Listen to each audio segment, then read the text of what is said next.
Hello everyone, welcome to English Stars. Today in this video lesson we are going to learn a poem from 6th class textbook, and the name of poem is I Want Peace. Okay, we have already done with 2 lessons of this 6th class textbook. First lesson we have done, and the name of the lesson was the Peace and Harmony, and the second lesson was from listening and speaking skills development, and the story name was The Friendly Mongoose. Okay, and here I am today with this third piece of the textbook, third lesson of the textbook, and it is I Want Peace. It is a poem. Okay, and in this poem, इस poem में I want piece जिसका नाम है, piece का मतलब हम first lesson में ही देख चुके थे.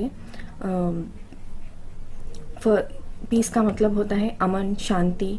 ओके, इस पोएम में आप सबसे ज़मीन कुछ आप सबको इस पोएम के ज़रिए बोलना चाहती है. ओके, ज़मीन जो कुछ भी बोलना चाहती है, जो कुछ भी उसके फीलिंग्स है, वो इस छोटी सी पोएम में आप लोग को पता चलेंगे.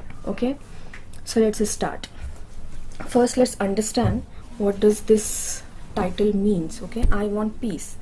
आई वांट पीस यानी मैंने बता दिया कि पीस यानी अमन. अब ज़मीन बोल रही है कि मुझे पीस चाहिए, मुझे अमन चाहिए. ओके, आई वांट का मतलब मुझे चाहिए.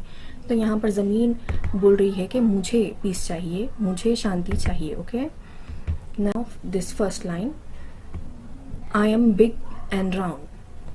मैं बड़ी हूँ और राउंड हूँ. ओके, जिसको पता होगा वो लोग को पता होगा कि ज़मीन का शेप जो होता है वो राउंड होता है, वो गोल शेप की होती है ज़मीन. ओके, राउंड शेप की होती है.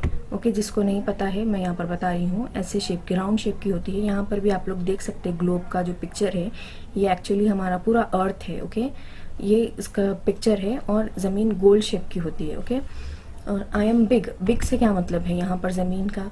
बिग यानी वो बहुत बड़ी है. ओके, बिग को आपको समझाने के लिए मैं इसके बारे में बताऊंगी कि इस ज़मीन पे, इस अर्थ में इतनी बड़ी है अर्थ कि उसमें 7 कॉन्टिनेंट्स है. ओके, कितने कॉन्टिनेंट्स है?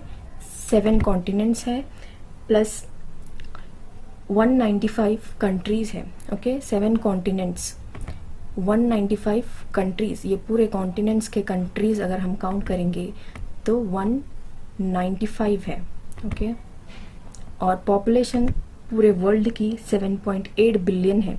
ओके, 7.8 बिलियन पीपल अर्थ पे एट ए टाइम रहते हैं. इतना बड़ा हमारा अर्थ है. ओके, तो ज़मीन इसीलिए यहाँ पर फर्स्ट लाइन में बोल रही है कि आई एम बिग, मैं बड़ी हूँ और मैं राउंड हूँ, यानी मैं गोल शेप की हूँ. Okay, next, I wonder if there will be peace. तो ज़मीन अब नेक्स्ट क्या बोल रही है कि मुझे हैरानी होती है कि इतनी मैं बड़ी हूँ, इतनी मेरे पास इतना ज़मीन है, मेरा इतना एरिया है, लेकिन मुझे फिर भी हैरानी होती है कि मेरे इतने बड़े एरिया में क्या पीस थोड़ा सा भी है, अमन थोड़ा सा भी है या नहीं. ओके, उसे हैरानी होती है ज़मीन को. Next, third line, I hear the sound of people who are being killed. मैं लोगों की आवाज़ें सुनती हूँ जो कि मारे जा रहे हैं.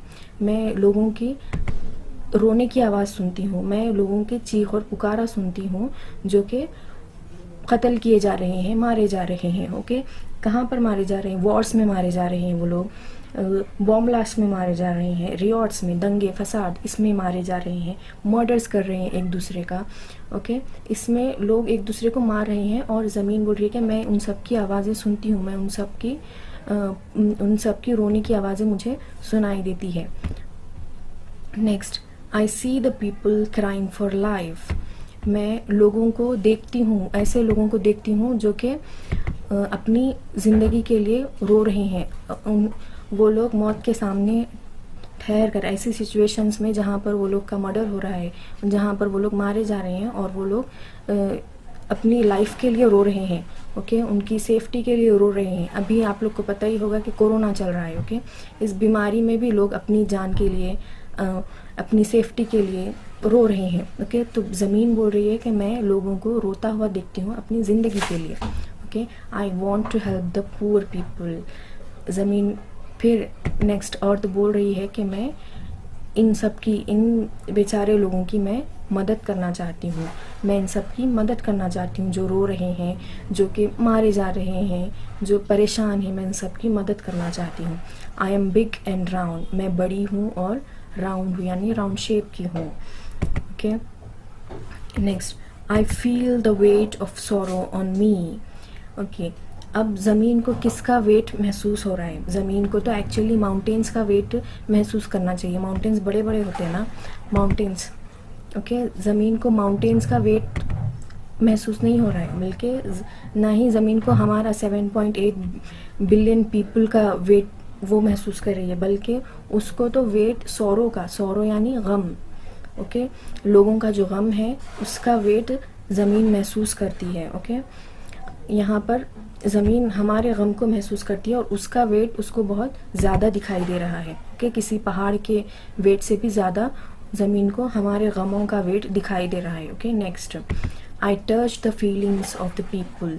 यहाँ पर ज़मीन बोल रही है कि मैं लोगों की फीलिंग्स को, लोगों के जज्बात को, लोगों के गम को टच करती हूँ। फॉर एग्ज़ाम्पल, लोग भूखे हैं, ओके, वीक होकर वो ज़मीन पर गिर जाते हैं। ओके, तो ज़मीन वहाँ पर लोगों को महसूस करती है। लोग मर रहे हैं तो ज़मीन पर गिर जाते हैं, तो ज़मीन उनको टच करती है। ओके, तो यहाँ पर बोल रही है कि ज़मीन, मैं लोगों के फीलिंग्स को टच करती हूँ। Next, I worry about the future of the people on me. मैं लोगों के जो मेरे ऊपर रहते हैं उन लोगों के फ्यूचर के बारे में मैं परेशान होती हूँ। मैं उनका फ्यूचर मुझे परेशान करता है। मैं सोचती हूँ कि ये लोगों का फ्यूचर क्या होगा। आज इतने परेशान हैं, आज इतना सब कुछ हो रहा है, इतनी परेशानियाँ आज के दिन है, तो फिर अब फ्यूचर में और क्या होगा, और इससे भी हालात बिगड़ेंगे या फिर सुधरेंगे। ज़मीन को ये परेशानी सताती है, ये फ़िक्र ज़मीन को सताती है। Okay, next, I cry for help from God। कि मैं रोती हूँ, मैं खुदा से मदद के लिए रोती हूँ, ताकि खुदा इन लोगों की, ज़मीन पर जो मुझ पर बसने वाले लोगों की मदद करे। ओके, मैं उन सब के लिए रोती हूँ, मैं खुदा से दुआ करती हूँ। ये सब अर्थ बोल रही है। Okay, I am big and round. फिर next stanza,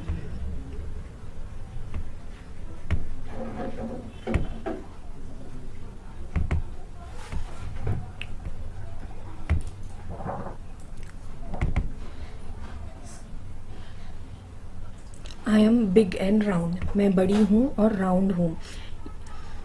next line, I understand the problems of people on me. मैं, ओके यार,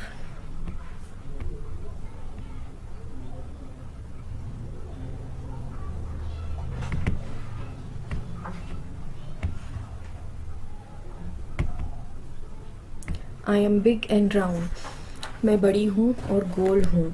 आई understand the problems of the people on me, मैं समझती हूँ लोगों की प्रॉब्लम्स को, मैं समझती हूँ उन लोगों की रोने धोने के, उनके गम को मैं समझती हूँ, जो कि मेरे ऊपर रहते हैं, जो ज़मीन पर बसते हैं। मैं उन सब का गम, मैं उन सब की प्रॉब्लम्स को समझती हूँ, ऐसा ज़मीन बोल रही है। आई से ग्रेस फॉर ऑल पीपल, यहाँ पर ग्रेस का मतलब है दुआ करना, किसी के लिए रहम के लिए तलबगार होना। यानी ये ज़मीन बोल रही है कि मैं लोगों के लिए, जो ज़मीन पर रहते हैं, उन सब के लिए रहम की दुआ मांगती हूँ खुदा से। ओके, मैं इन सब के लिए रहम, इन सब के लिए काइंडनेस, इन सब के लिए मर्सी की दुआ मांगती हूँ। इन सब का मतलब होता है रहम, काइंडनेस, मर्सी एंड ग्रेस। ये सब सिनोनिम्स है और इन सब का मतलब अगर उर्दू में अगर हम बोलेंगे तो वो रहम है। ओके, इन सब के लिए रहम की मैं दुआ मांगती हूँ। Okay, next, I dream about my past. यहाँ पर ज़मीन बोल रही है कि मैं मेरे पास्ट के बारे में ड्रीम करती हूँ। पास्ट कैसा था ज़मीन का? पास्ट में इतने सारे कंट्रीज़ नहीं थे। ओके, पास्ट में इतनी सारी पॉपुलेशन नहीं थी। पास्ट में लोग, इतना सारा न्यूक्लियर वेपन, इतना सारा जो भी बॉम्ब्स है, ये सब नहीं बने थे। तो पास्ट में, पास्ट यानी गुजरा हुआ कल जिसको बोलते हैं ना, माजी के बारे में। तो वहाँ पर पास्ट में ज़मीन पे शांति रहती थी, अमन रहता था, और लोग नेचर केयर रहते थे, यानी झाड़ों से, जानवरों से प्यार करने वाले, नेचर से प्यार करने वाले ऐसे लोग रहा करते थे पास्ट में। तो ज़मीन बोल रही है कि मैं मेरे पास्ट के बारे में, मैं मेरे माजी के बारे में मैं ड्रीम करती हूँ, मैं उस सबको याद करती हूँ कि कितनी शांति हुआ करती थी, कैसे लोग अच्छे से रहा करते थे मेरे ऊपर, ये सब वो याद कर रही है। I try to handle my sorrow, और मैं अपने सॉरो को, अपने गम को हैंडल करने की कोशिश करती हूँ, यानी उसको हैंडल करने की, मैं सॉरो यानी गम को, कि गम को, मेरे दुख को, जो मैं लोगों को दुख में देखकर मुझे जो दुख होता है, जो मेरे ऊपर से जो शांति उड़ गई और जिसकी वजह से मुझे ये सब रोना, ये वगैरह सब देखना पड़ता है, मैं उस सब को देखकर मैं अपना सॉरो, अपने गम को हैंडल कर रही हूँ, मैं हैंडल करने की कोशिश करती हूँ, ऐसा अर्थ बोल रही है। I hope I won't be destroyed, और मैं उम्मीद करती हूँ कि मैं डिस्ट्रॉयड नहीं होंगी, डिस्ट्रॉयड यानी तबाह नहीं हो जाऊँगी, मुझे उम्मीद है कि मैं तबाह नहीं हो जाऊँगी, और मेरे ऊपर पीस आएगा, लोग फिर से अमन और खुशी से रहेंगे अर्थ पर, और लोग फिर से ब्रदरहुड, भाईचारे में रहेंगे बोल के ऐसा ज़मीन होप कर रही है, ज़मीन को उम्मीद है, अर्थ को उम्मीद है। Okay, I am big and round, मैं बड़ी और गोल हूँ। Okay, so that's it. Now today we are done with this I want peace poem. हम आज ये I want peace poem भी ख़त्म कर चुके हैं, फिनिश हो चुका है। ओके, आप इस पोएम को याद कीजिए, मेमोराइज़ कीजिए, और इसमें जो आप लोग को वर्ड्स मिले हैं, जिसके मीनिंग्स हैं, उसको भी याद कीजिए, और अपनी डे टू डे कॉन्वर्जेशन में इन सब वर्ड्स को यूज़ करने की कोशिश कीजिए, आपकी वोकैबुलरी और आपकी इंग्लिश इम्प्रूव होगी। So that's it. Thank you very much for watching.